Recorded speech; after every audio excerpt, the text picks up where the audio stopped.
Morning everyone, my name is Sakib Ryan, the oil trader here at JNF Capital. The date today is the 23rd of March 2015. I'm looking to give you an insight into the movements in crude oil. Before I get started, please note investing in the financial markets is not for everyone. One is able to lose more than their initial deposit, and leverage is something that must be treated with respect in terms of risk management when trading. Markets are made up of bulls and bears, as you're aware. As a professional trader, my job is to identify which entity is in control of the market and simply align my funds in the direction that they are moving in. In the event that I find that neither one is in control, there's a battle going on, I call this the neutral zone, and I do sit aside and wait for a higher probability opportunity.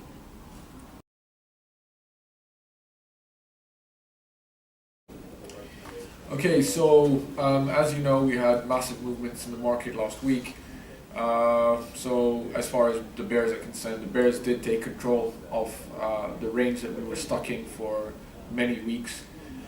So let's take a look at some of the stats.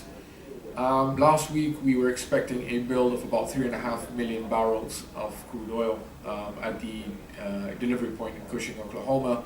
But the inventories actually came out much higher. They were up at about 9.6 million barrels. Now that's roughly about a 10th straight week of builds.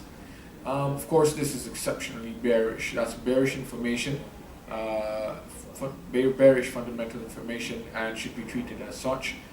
The fear here is that tanker storage is coming to a point in Cushing, Oklahoma, where it may start to top out. Okay, so Cushing has a maximum storage capacity of about 70 million barrels, and we're currently hovering around the 50 million barrels in occupied space. Now, if we keep on getting builds such as we have been, 9 million barrels, 8 million barrels, it's not long before we fill that storage up. That sentiment on its own is one of the main reasons that sent oil tumbling last week. It's the fear of basically the massive supply glut that will have no storage. Another thing that I'm looking at the moment is Iran. Now, negotiations in Switzerland have been going on over their nuclear work that they're trying to do, their projects out there. Now, we don't know whether this is, peaceful, just energy that they're trying to develop, or, there's other, more sinister agendas out there, but we leave that to Senator John Kerry and the like to interpret that for us. However, these negotiations in Switzerland have been going well. Okay, now how does that affect crude oil prices? Well, the fact of the matter is that Iran is a massive oil producer. They produce somewhere in the region of about 3.8 million barrels. Okay, now if the sanctions are lifted because the Americans come to some sort of agreement with Iran as far as their nuclear work is concerned, we're looking at Iranian oil coming back onto the market. They're currently producing somewhere in the region of about 2.6 million barrels, and that additional 1.2 will probably come onto the market as well.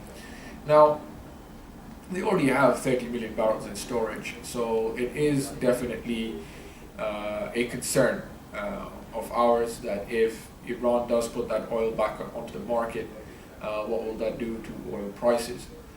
Certainly that's a bearish factor by any means, so it's something to watch very carefully. So the negotiations resume this Thursday, and we shall see if they can come to some sort of agreement by the middle of this year. And you will be able to see this being priced into the market anyway. 2009, that's the other thing that I wanted to talk about. A lot of traders believe that there is a massive supply glut. Okay, so in 2009, when the market tanked on the back of all the financial crisis and all that. We found that, first of all, the prices that we're trading around right now were quite similar. However, the production that we have right now is a lot higher. At that time, the Americans were only producing somewhere in the region of about 5 million barrels. OPEC was also producing somewhere in the region of 30, which is not far from what we're doing right now. Now, the only difference is that the Americans are currently producing somewhere in the region of about 10 million barrels, just under. Now, that's one issue to look out for. Also in 2009, historically, we've seen that strengthening the dollar was a major role for capitulation, played a major role in the capitulation of oil prices. Once again, we have the same situation as well. The dollar is excessively strong. Okay, these things are obviously putting a lot of pressure. You've got historical values that are being looked at, seeing what amount of crude oil was being produced in the past, and where are we, in current terms. You've got Iran as well, possibly going to bring back their production online. Saudis talking about never cutting production until we get a unilateral cut from everyone, and of course building inventories. So as you can see, the bearish influences are quite strong in the market.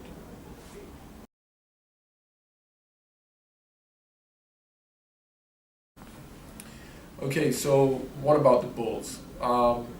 Right, so what we've seen so far is that the bears have had a significant hold on the market. It's been that way since June last year. The bulls always have a sensible argument. There's always somebody on the other side of your trade, right? And they do generally have a decent argument. One of the main arguments right now is the dollar movement. Okay, dollar has been inversely correlated to oil forever. Okay, and that correlation is still alive and well. Last week we had the Fed minutes released. Okay, the word patience was dropped from the minutes. Okay. And as a result, traders were expecting that potentially means an interest rate hike coming as soon as June.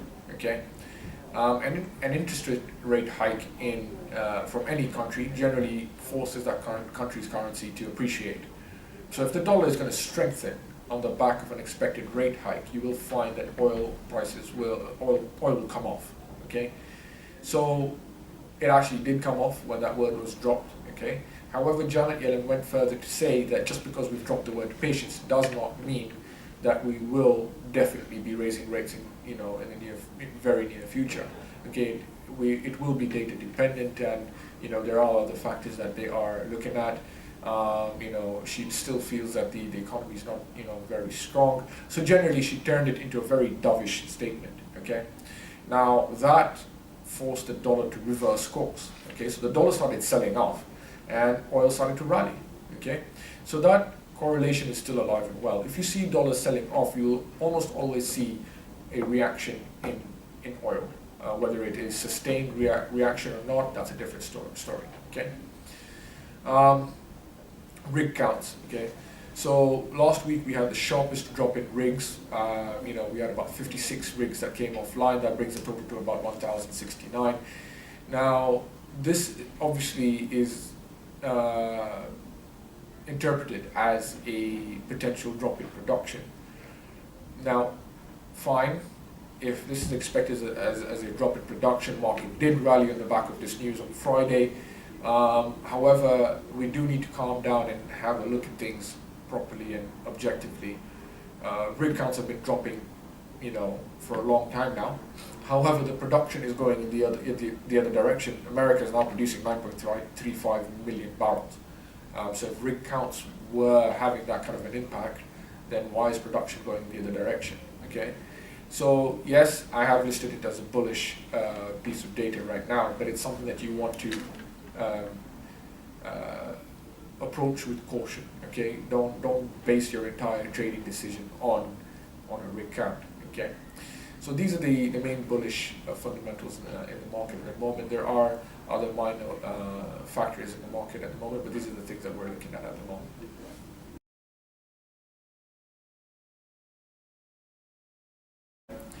So this week I'm going to round up really quickly.